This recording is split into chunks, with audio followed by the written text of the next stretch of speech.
आज हम लोग अरिथमेटिकल ऑपरेटर और रिलेशनल ऑपरेटर के बारे में अपने वीडियो में देखेंगे। बाबू, अरिथमेटिकल ऑपरेटर या रिलेशनल ऑपरेटर दोनों बाइनरी ऑपरेटर है। बाइनरी ऑपरेटर मीन्स वैसा ऑपरेटर जो कि दो ऑपरेंड के बीच में काम करता है, जैसे S equal to A plus B. तो यहां पर हम देख पा रहे हैं ए और बी के बीच में, ए और बी ऑपरेंड है और इसके बीच में प्लस ऑपरेटर, और यहाँ S और a प्लस बी के बीच में इक्वल टू ऑपरेटर। तो वैसे ऑपरेटर को बाइनरी ऑपरेटर कहते हैं जो दो ऑपरेंड के बीच में काम करता है। तो अरिथमेटिकल ऑपरेटर और रिलेशनल ऑपरेटर दोनों ही बाइनरी ऑपरेटर है। दोनों के बारे में आज हम लोग बारी बारी से देखेंगे। पहले हम लोग अरिथमेटिकल ऑपरेटर के बारे में देखते हैं। तो पहला इसका पॉइंट हो गया कि ये कैसा ऑपरेटर है, बाइनरी ऑपरेटर है, मतलब दो ऑपरेंड के बीच में काम करेगा।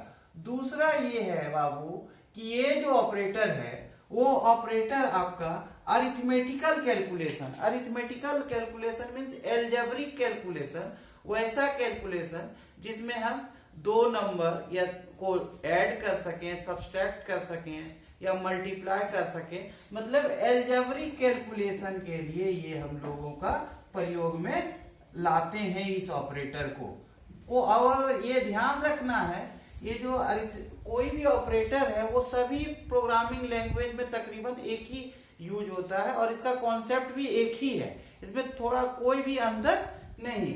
तो एल्जेब्रिक कैलकुलेशन के लिए हम लोग इसको प्रयोग में लाते हैं। एल्जेब्रिक मतलब एडिशन, सब्सट्रैक्शन, मल्टीप्लिकेशन, ईटीसी, ठीक है, और डिवीजन। कौन कौन सा ऑपरेटर आपका इसमें आता है वो हम लोग देखते हैं। ठीक है, यहां पर हम लोग ऑपरेटर, उसका मीनिंग और वो उसका यूजेज को हम लोग देखते हैं। तो पहला ऑपरेटर है प्लस। पहला ऑपरेटर कौन सा है, प्लस, जिसका मीनिंग होता है आपका एडिशन के लिए। कैसा है, एडिशन के लिए इसका प्रयोग में लाते हैं। जैसे a प्लस बी, मान लीजिए a का वैल्यू 5 है और b का वैल्यू 10 है, तो a प्लस बी करेंगे तो ये आपका इसका वैल्यू हो जाएगा 5 प्लस 10 इक्वल टू 50। ठीक है। दूसरा जो है वो माइनस है।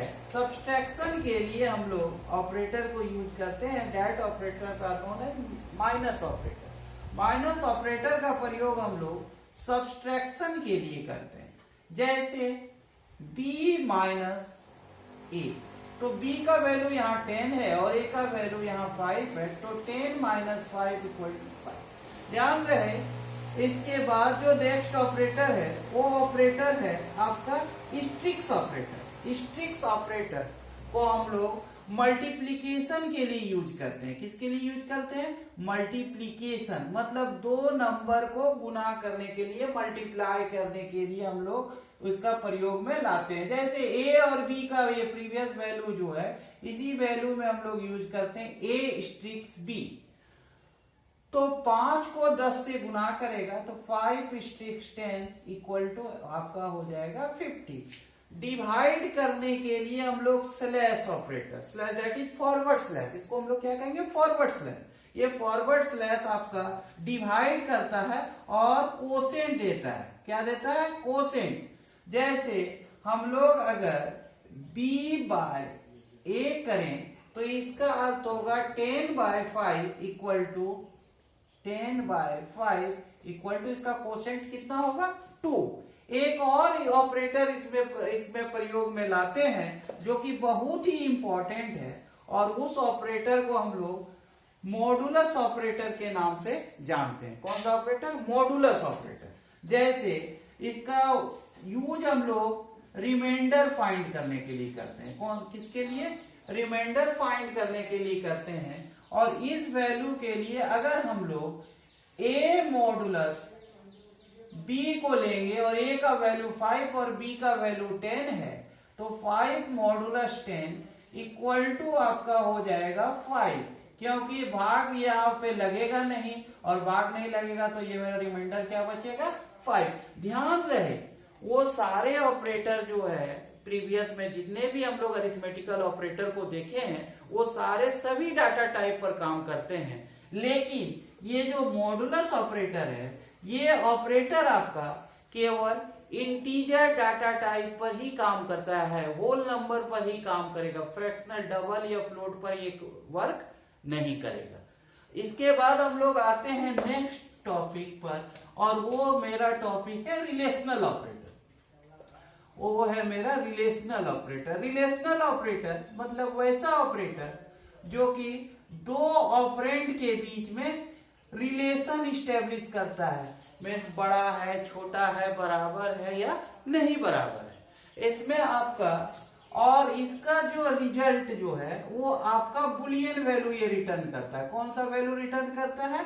Boolean value. फॉर एग्जांपल में हम लोग देख लेते हैं, अगर a का वैल्यू 5 है और b का वैल्यू 10 है, तो अगर हम लोग यूज करते हैं 5 इज ग्रेटर देन 10, तो ये आपका रिटर्न करेगा फॉल्स। ठीक है, इसका रिटर्न टाइप वो जो होता है वो बुलियन होता है। बारी बारी से हम लोग इसके अधीन जो भी ऑपरेटर्स आते हैं उसको हम लोग देखते हैं। ऑपरेटर और पर्पस और उसका यूजेज।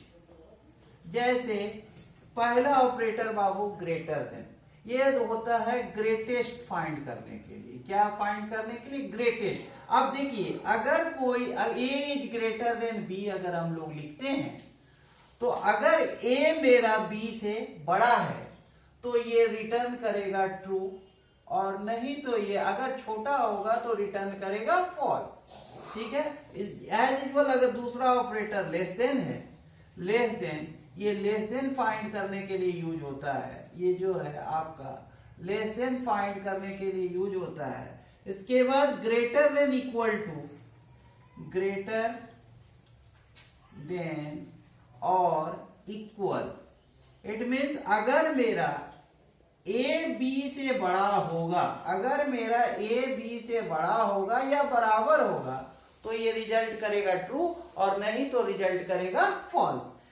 इसके बाद हम लोग इसी तरह लेस देन इक्वल टू का भी प्रयोग करते हैं, लेस देन और इक्वल टू।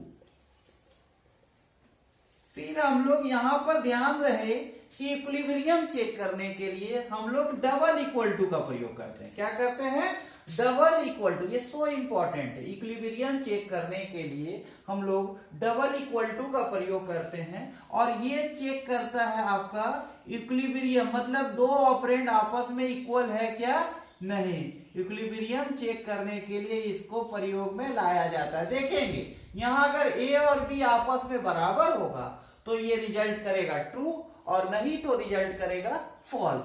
नॉट इक्वल के लिए हम लोग जो साइन करते हैं एक्सक्लामेशन और इक्वल टू का प्रयोग करते हैं, एक्सक्लामेशन मार्क्स और इक्वल टू।